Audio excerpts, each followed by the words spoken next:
things I wanted to do was start by just reminding you what infrastructure, physical infrastructure, means to you all. You all depend on it every day. You wake up each day and you turn the tap on and you just expect that water to come out and be clean and it smell okay and not be cloudy and taste okay and all of those things. You expect the pressure from the fire hydrants to be adequate, that any firefighter will put out the fire that you hope never happens, that you flush the toilet and it all disappears and you don't care where it goes, you don't want to know, but you don't want it going into some body of water that's going to make you ill or create some problems.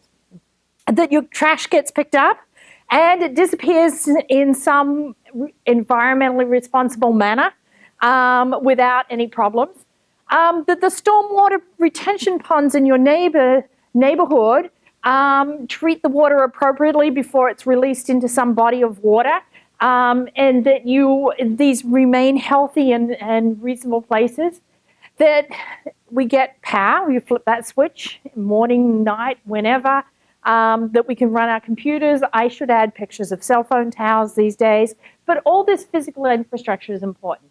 And one of the things that I do the most on is transportation infrastructure, roads, bridges.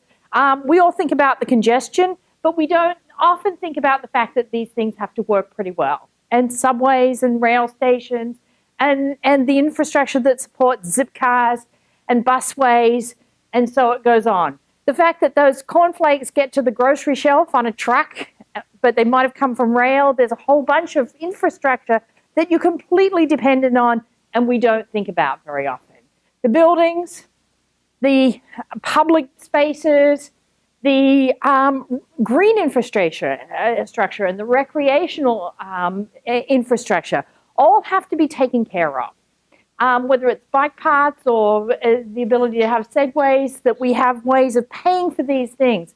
So it's a fairly complex set of physical infrastructure that supports everyday life, that we have these expectations that these things work perfectly. And the reality is, when it comes to educating engineers, we spend most of our time teaching them how to design things, how to build things, but very little about how to plan well, maintain, and operate our physical infrastructure.